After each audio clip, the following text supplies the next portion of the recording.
So my name is Olakunle Jaiyesimi, and I'm the founder of MetabHole. And I want to say a very big welcome to everyone for being able to join and participate at this webinar. First and foremost to Professor Stephen Banks of the University of Alabama for accepting to give this presentation, and for my team that have been able to pull this off, and of course to everyone who is in attendance to learn from the wealth of knowledge of Professor Stephen Banks. So there will be ground rules. Please, can you mute yourself? So let me invite Professor Amos Abolaji to give the opening remarks. Good morning, good afternoon, good evening, everyone from wherever you are all over the world. It is my great pleasure to welcome you all to this webinar. And the title of the webinar of today is The Importance of Metabolomics to Students, Graduates, and Universities.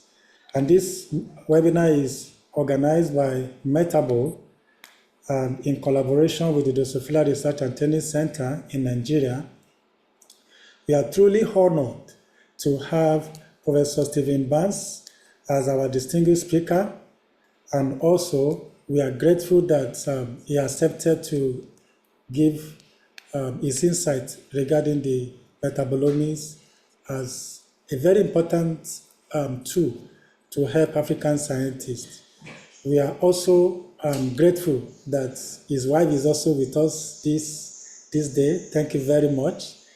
We thank the wife also for supporting him over the years.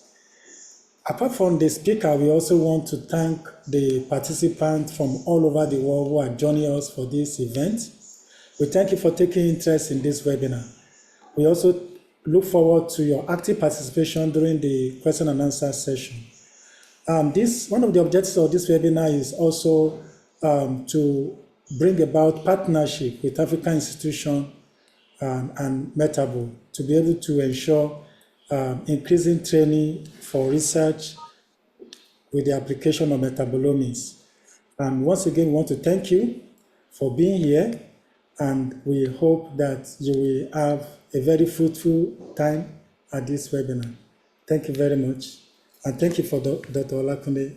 Thank you very much, Professor Abolaji, for that opening remarks. So I'm going to give an overview of the webinar objectives.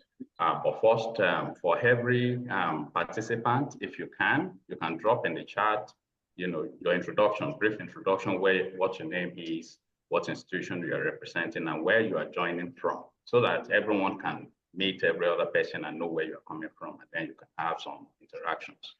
And so the purpose of this webinar essentially is to increase visibility for metabolomics on the African continent, and to provide strategic knowledge or ideas about how African researchers, students especially, and then the graduates, university faculty can leverage metabolomics in their research. And like I always say, I look forward to a time when all the life science research that has been done in the past will be excavated and metabolomics will be applied to them. And so the future holds a lot of promise for metabolomics. And we're just looking at how we can, be part of that movement to ensure that African researchers also are able to tap into that tool and be able to leverage the transformative power of metabolomics. And for this webinar, so far we have about 116 registrants taught across different countries around the world. And as we can see, we have some people coming from the USA, from outside of Africa, from the USA, from India, from France, from Canada, and I think from Australia, somewhere there, from Australia here. But most especially, we have registrants from all over African countries, especially from Nigeria and from South Africa. So let me invite Oluwaseyi to provide the ground. And please mute yourself when you're not talking. Oluwaseyi, yeah, hello, good afternoon. Thank you, Dr. Olakunle. A few of the ground rules just to ensure that we make judicious use of our time this afternoon. Number one, ensure that you mute when you are not speaking. And if by adventure you have any question to ask, immediately you finish asking your question, please please make sure you mute your mic. Also ensure that questions that will be asked is limited to the scope of discussion this afternoon. If you have any other question that falls outside the scope of discussion, you can please make use of our email, which will be dropped on the chat box. Also ensure that you minimize background feedback as much as possible, or completely avoid background feedback, so that we can make use over time. We don't want to exceed the 90 minutes that has been allocated for this webinar. Thank you so much.